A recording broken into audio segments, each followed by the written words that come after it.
अखिलांड कोटि ब्रह्मांड नायके पर ब्रह्मांड विद्या श्री महाप्रथिंगरा नमस्ते नमस्ते नमः। जय श्री अमन मित्रों, मैं पितिंगरा पुत्र सिद्धांत आज आप सब लोगों का अपनी इस नई वीडियो में स्वागत करता हूं। त्रिशक्ति तंत्र में सभी साधकों और भक्तों का स्वागत है।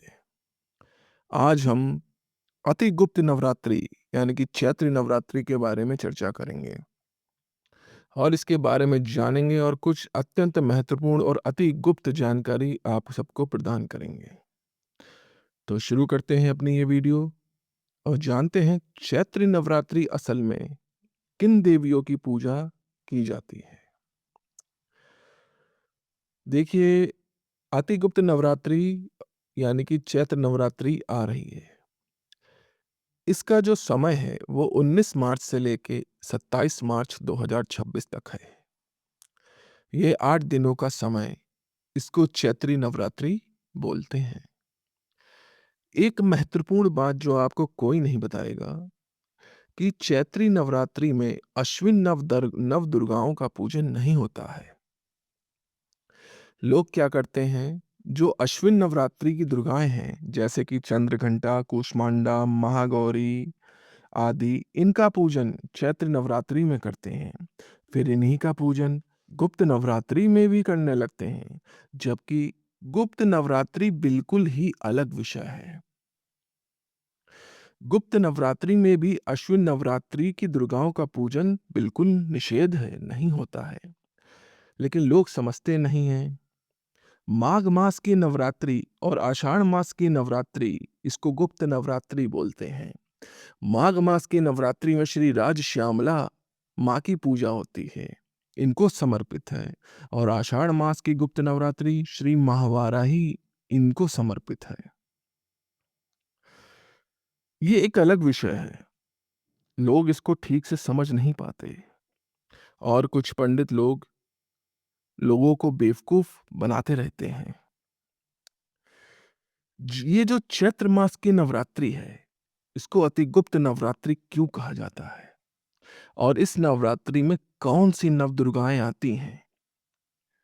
देखिए, ये जो चैत्र नवरात्रि है, आपकी कुल परंपरा यानी कि कुलाचार, कुल देवी, कुल देवता और आपने जिस घर में जन्म लिया है, वो जाति, वो पीढ़ी, वो वंश परागत ऊर्जा, इनका इस 8 दिनों में पूजन करना बहुत ही आवश्यक होता है।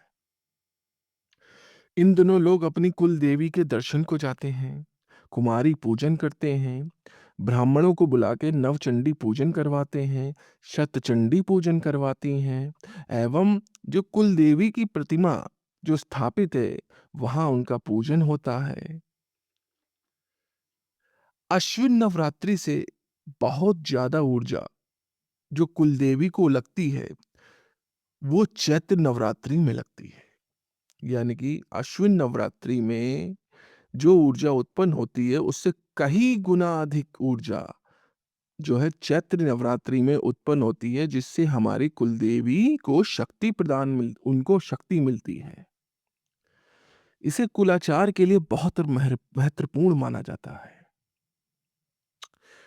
चैत्र नवरात्रि, इसमें आगमिक नवदुर्गाओं का पूजन होता है।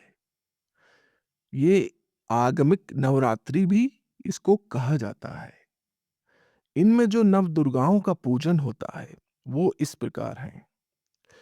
प्रथम दिन श्री जय दुर्गा देवी, द्वितीय दिन श्री शूलिनी दुर्गा देवी, तृतीय दिन श्री वन दुर्गा देवी, चतुर्थ दिन श्री आसुरी कतुका दुर्गा देवी, पंचम दिन श्री दीप दुर्गा देवी, षष्ठ दिन श्री लवण दुर्गा देवी, सप्तम दिन श्री पक्षी दुर्गा देवी, अष्टम दिन श्री जात वेदा दुर्गा देवी एवं नवम दिन श्री भ्रमर दुर्गा देवी। इन नवरात्रि में, चैत्र मास की नवरात्रि में, इन 9 देवियों की असल में पूजा होती है। जो कि ये आपको कोई नहीं बतलाएगा, अति गुप्त जानकारी है, इसको हमेशा छुपा के रखा गया है आम जनमानस से।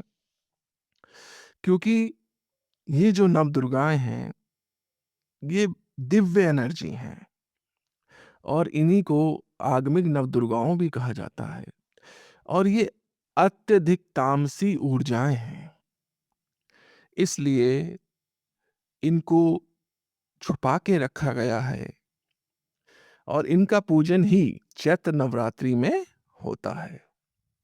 यानी कि हमारी श्री जय दुर्गा देवी, श्री शूलिनी दुर्गा देवी, श्री वन दुर्गा देवी, श्री आसुरी यानी कि कतुका दुर्गा देवी, श्री दीप दुर्गा देवी, श्री लवण दुर्गा देवी, श्री पक्षी दुर्गा देवी, श्री जातवेदा दुर्गा देवी, श्री भ्रमर दुर्गा देवी, इन्हीं नव दुर्गाओं का इस चैत्र नवरात्रि में पूजन होता है और यही हमारे सनातन में वर्णित है।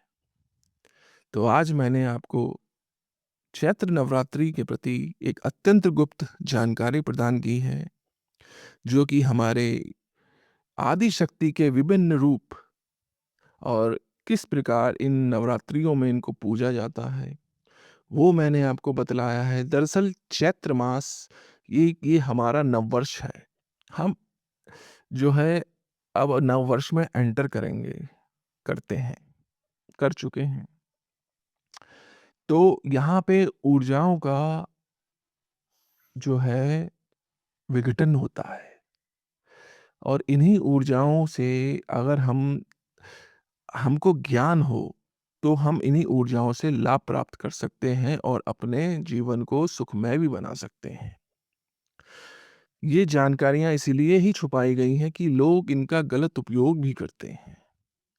इसी कारण इन जानकारियों को गलत पहुंच से दूर रखने के लिए आम जनमानस से छुपाया भी गया है। लेकिन एक ये पक्ष भी है कि ये ज्ञान भले ही आंतरिक ज्ञान ना मिले, लेकिन जानकारी रूप में हर एक सनातनी को प्राप्त हो, ताकि वो समझ सकें कि हमारी आदि शक्ति का कितना विस्तार है और किन किन रूपों में और किन किन समय में किन किन श्रेणियों में उनकी पूजा होती है। तो आज की वीडियो में सिर्फ इतना ही।